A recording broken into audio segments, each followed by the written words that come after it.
I want to start. I was on your Instagram and I saw that Kevin Holland wants the secrets to the Von Preux choke. I mean, are you going to be meeting up with him sometime if he's healthy? Definitely. We got the same manager, so we definitely been around each other. So I mean, I haven't got a chance to respond back to him, but I'll definitely end up showing him how I finish it. This is, I believe your third fight of the year. We've heard about different closures happening once again around the country. I'm just wondering, has your training situation been affected or changed with everything going on in recent weeks? No, not necessarily.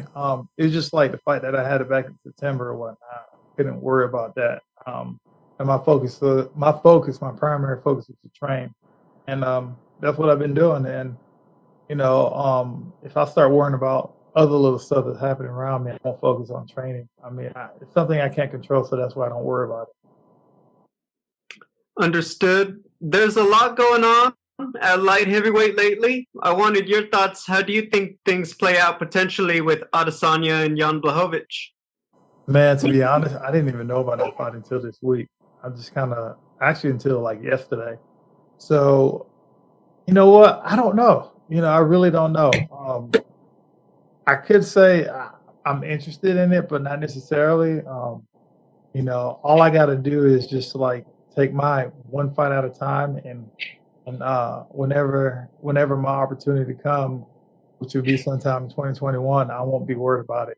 But that's when I start worried about it. But until then, it's just like I don't really think about it, just because with the 205 division, a lot of things are going to shake up, and a lot of things usually end up shaking up, and it's going to continue to happen too.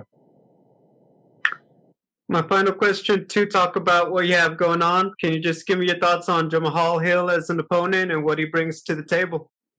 I mean, he's a young, hungry fighter. You usually have fighters that come in, they're young, they're hungry. You win your first couple bouts or whatnot, you feel really good, you feel unstoppable.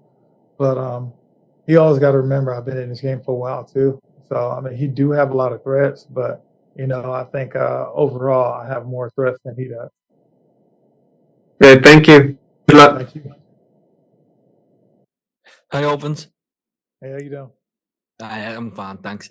So this is kind of the second up and comer you're facing on the bounce now, and you're a guy who we've known for being, at the top of the division for so long. So what do you make of these matchups the UFC are giving you right now?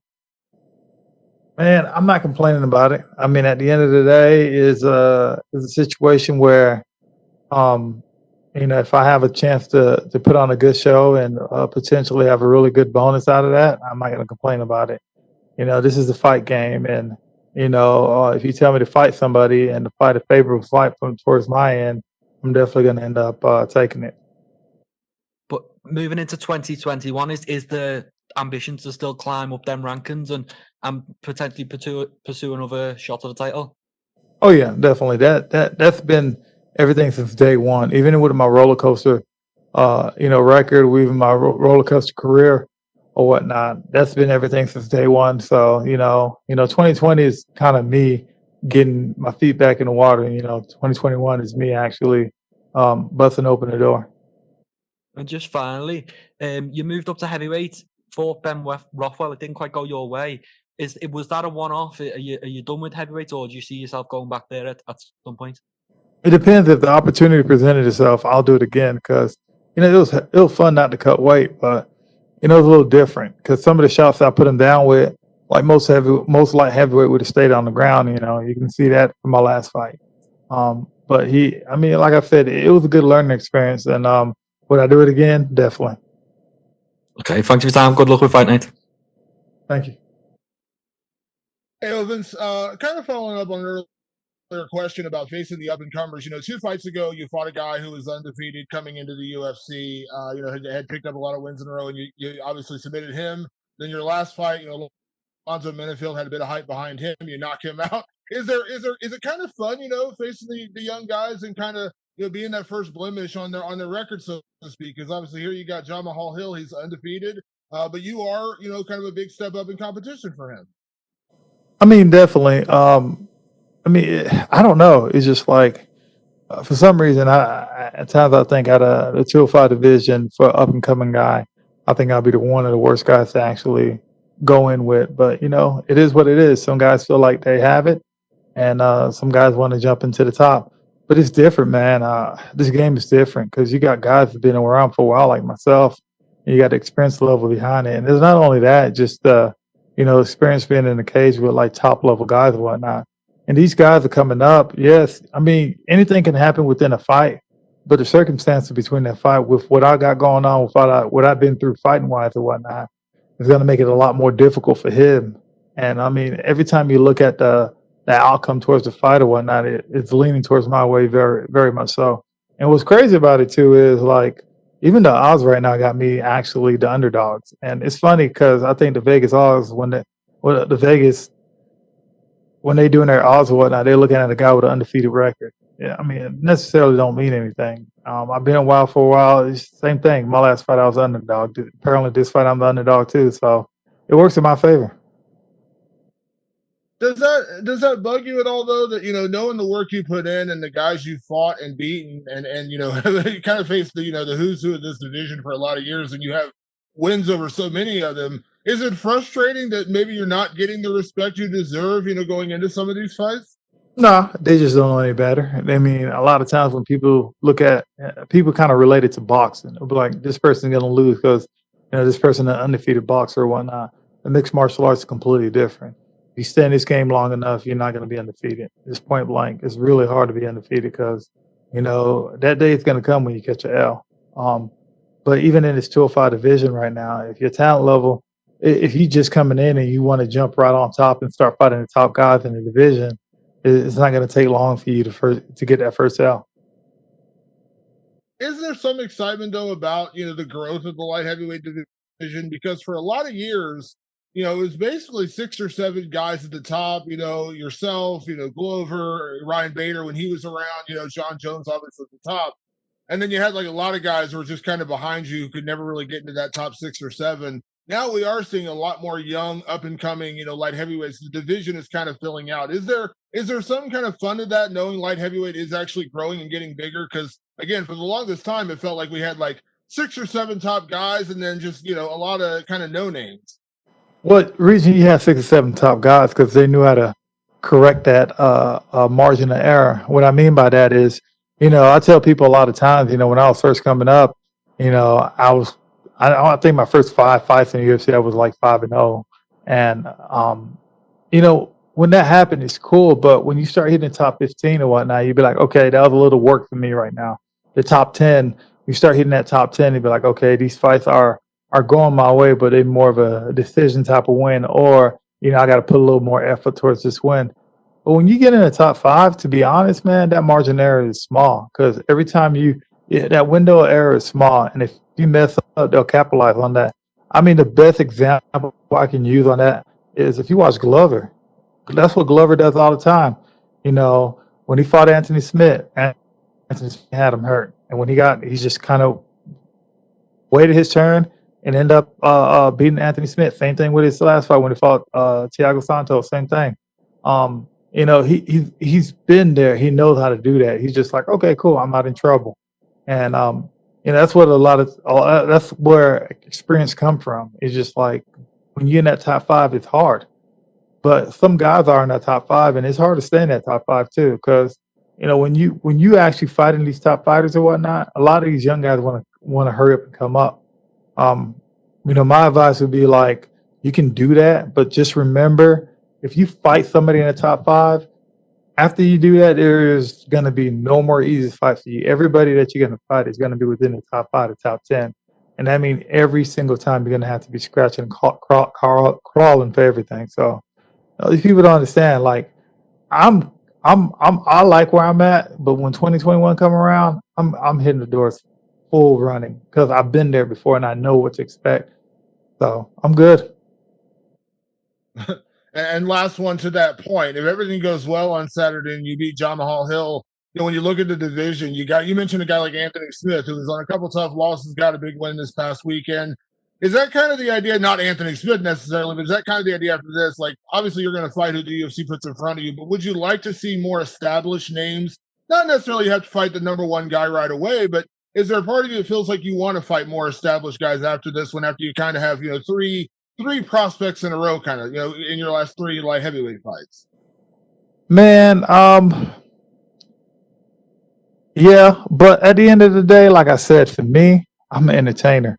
I'm gonna get up there regardless, regardless whether it's you feeding me these newbies or you putting me out there with some of the top contenders. And to be honest, some of the top contenders too is just like it just depends. A lot of guys play smart or whatnot. You get some guys in the top five, you get some guys in the top 10 who'll have a fight presented to them, and they'll be like, okay, I don't want to take that fight. It's a risky fight. So you can do that all day once you establish yourself within the rankings or whatnot. But for me, once I get there and just be like, okay, cool, everybody in the top 10 right now, everybody in the top 15, cool, let's go. Thank you, Ovince. Thank you. Ovince. Well, My question is a possible win against Jamala Hill, an undefeated guy. How may it affect your chance on contendership, like on your spot on the rankings? that's something I'm not thinking about right now. All I'm thinking about is pretty much getting my hand raised at the end. The thing about the UFC, even with the rankings, the UFC don't really care about the rankings. They like guys putting on shows. So if I go out there and put on a show, that's all that matters. And I think that's one of the reasons I've been one of the, I guess, deactive light heavyweight. So as long as I put on the show, I'm pretty good. I'm not worried about the rankings right now. What do you think? Like, how without John Jones on the picture, how many wins it takes to the title shot for you? How many straight wins? To be honest, I don't know. I'm thinking either, 3, 4, or 5 wins. But like I said, at the end of the day, it's just me doing one fight at a time. And I don't like thinking like multiple fights ahead of time. I mean, I'm not focusing on the task at hand. So as long as I have this one fight in front of me and I keep on going that way, I'll be fine. So last question, like you are 37, and how long you want to keep it going? To be honest, I don't know, man. My last fight, I felt amazing. And this fight, I'm feeling Danny the same way. It depends. Like I'm taking care of my I'm taking care of my body pretty good. So as long as I can keep going, I'm gonna be one of the guys that, I'm not gonna quit the game unless I know I need to. Like even when I played football, people were telling me, why'd you quit playing football? And I was like, I never quit playing football. Football quit on me. With mixed martial arts, it'd be like, I love this game. I'm not gonna quit on mixed martial arts until mixed martial arts quit on me. But I'll know when my time comes too. Thank you, Ovince. Thank you. We'll go next to Gabriel Gonzalez with Cage Side Press. Your line is open.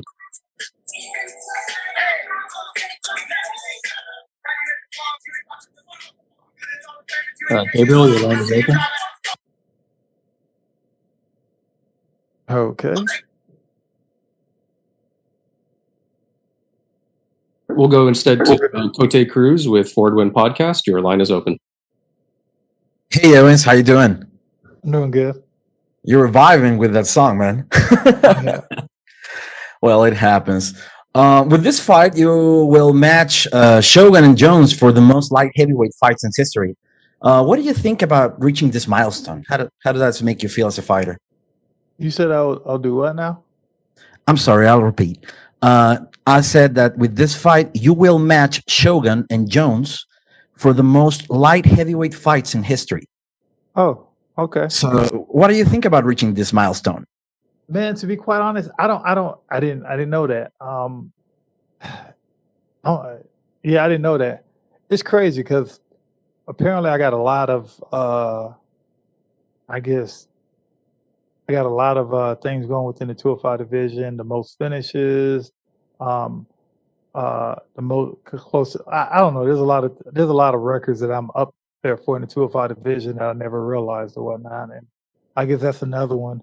I don't know. To be honest, yeah, I don't know. It's just I don't think about it. Like people have to tell me, and they're like, "Oh, okay. Do you know you're tied for this much or whatnot?" or this much finishes in the 205 division. I think Glover and I was tied after his last fight. He has me by one now. I never really paid attention to that until like people actually throw it in my face, and this is another thing that you actually threw in my face. I didn't know. I mean, I guess I'll just keep on going. I feel good. I can keep on going. How would you describe the moment that your career is currently in? What do you feel about the future, and what are those motivations that will take you there? Man, right now, my current situation, am I happy about it? Yes, I'm happy about it. Reason being is because of the way I feel right now, and I think that's the biggest thing. And as long as I can keep telling myself to feel this way, I'm going to be perfectly fine. But other than that, the only thing I can do is take everything one fight at a time. I would love to ask you about your country, Haiti. How do you feel about representing Haiti, and what kind of advice would you give to your nation to push MMA? Um, how do I feel about it?